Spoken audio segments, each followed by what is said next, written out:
India imports 90% of its domestic cooking gas. The majority of that supply transits through a single, volatile maritime corridor, the Strait of Hormuz.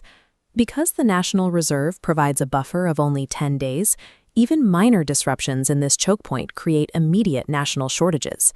The scale of this dependency is immense. India consumes over 31 million metric tons of LPG every year, with hundreds of millions of households relying on state-sponsored cylinders for their daily survival.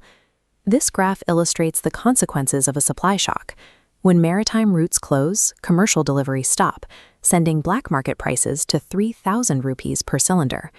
Below, the rising red area represents the 40,000 crore rupees the state absorbs to shield the public from international price spikes.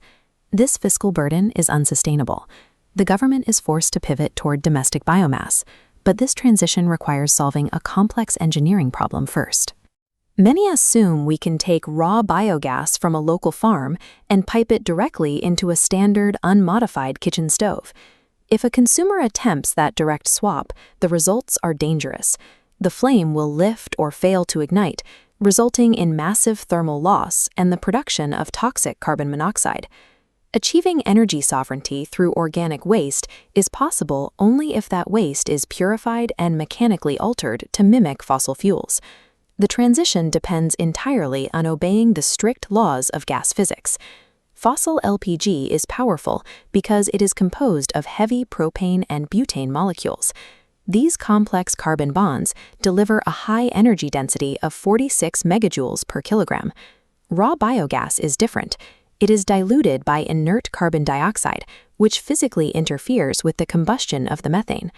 As you see here, this dilution drops the thermal output to a mere 19.5 megajoules per kilogram. This bar chart compares their Wobbe Index, the metric scientists use to determine if one gas can replace another. The gap between LPG and biomethane is so wide that the biofuel cannot burn properly in a standard stove without intervention. Chemistry dictates that raw biogas is not a direct replacement. It requires aggressive purification and hardware modifications to be viable for domestic use. The first intervention is industrial. Processes like vacuum pressure swing adsorption strip away the carbon dioxide to create 95% pure biomethane. This gas is then mechanically compressed to an extreme 250 bar. The second intervention happens at the stove. Because biomethane has a lower energy density, the kitchen must flow a much larger volume of gas. To allow this, technicians must drill the hole in the brass injector nozzle to expand it from 0.5 millimeter to nearly 3 millimeters wide. There is also a pressure problem.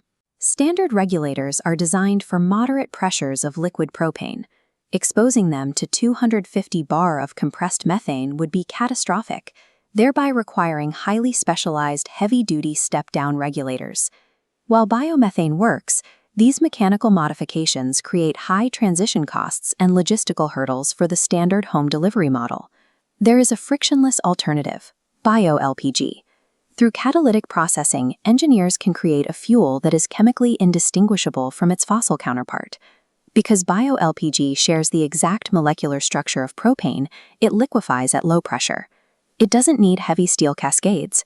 It flows perfectly into the thin-walled, lightweight cylinders already used in millions of homes. For 100 million subsidized households, Bio-LPG represents the ultimate drop-in fuel.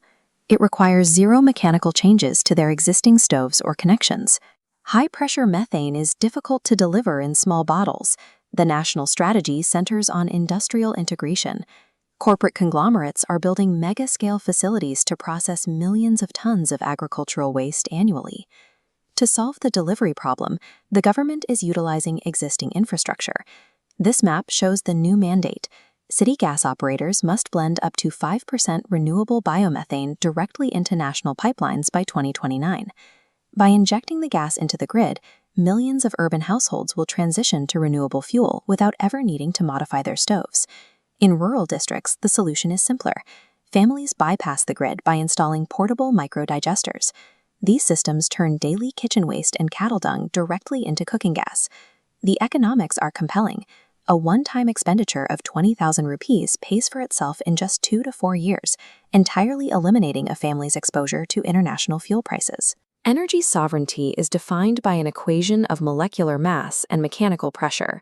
Success depends on the thermodynamic engineering required to balance these physical constraints against the daily energy needs of a massive population.